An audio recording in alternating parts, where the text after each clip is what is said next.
एउटा क्वेशन दुईटा शब्दको मात्र छ, प्रमाण खै। के को प्रमाण भन्नु?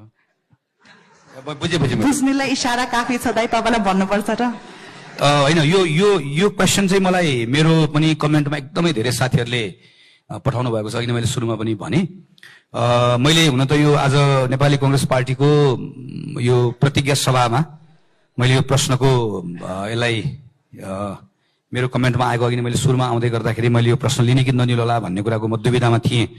तर मैले पछाडि के सोचेको हो भने आखिर नागरिकले सोधेको प्रश्न, ती प्रश्नहरूको सन्दर्भमा म एउटा जिम्मेवारीमा छु। जिम्मेवारी भएको हुनाले गर्दाखेरि मैले यो प्रश्नको मैले आफूले यसको लागि रेस्पोन्स गर्नुपर्छ भन्ने कुरा ठाने। म यसमा धेरै डिटेलमा जान्न, खालि तपाईँले सोधेको कुराहरूको सन्दर्भमा मलाई साथीहरूले सोध्नुभएको कुरामा के सोध्नु भएको छ भने तपाईँले पार्लियामेन्टमा उभिएर तत्कालीन माननीय रवि लामिछानेको सहकारीसँग जोडिएको केही प्रमाणहरू छन्, जुन प्रमाणले उहाँ दोषी भएको कुरा देखाउँछ, यी प्रमाणहरू छन्, त्यसको आधारमा माथि छानबिन हुनुपर्छ भन्नेको सारमा यही नै कुरा हो।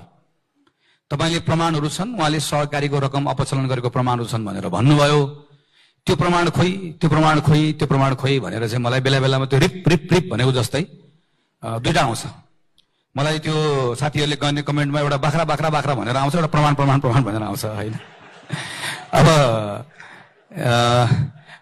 मैले यसलाई दुईटै कुराको उत्तर दिनु पर्ला जस्तो लाग्यो है। एनिवे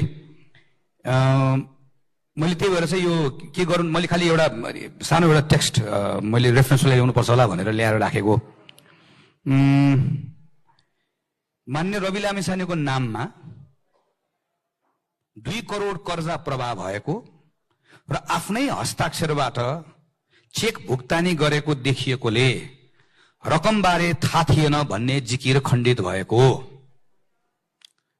मान्य रवि लामिछाने प्रबन्ध निर्देशक हुनु अघि नै सञ्चालक समितिको बैठकमा सहभागी भई ब्याङ्क खाता खोल्ने र हस्ताक्षर गर्ने निर्णयमा संलग्न रहेको। मान्य रवि लामिछानेले निशुल्क शेयर पाएको दावी गरे तापनि उक्त शेयर लगानी गर्नको लागि सहकारीकै रकम प्रयोग गरेको।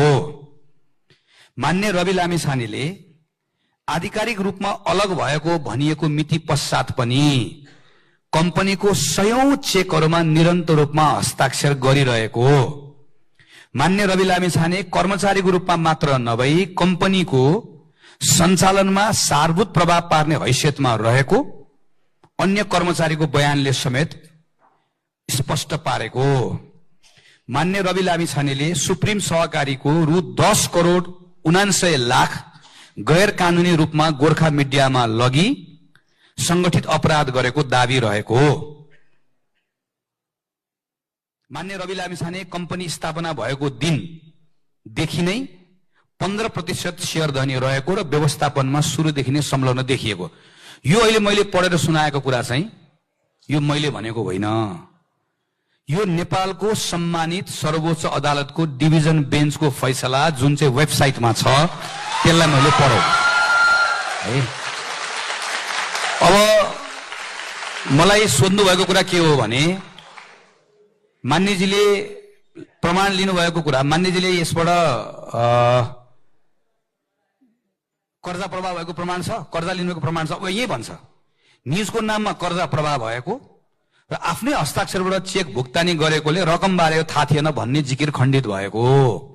यो मैले होइन, यो कोर्टले भनेको है। र यही कोर्टले के भन्छ भने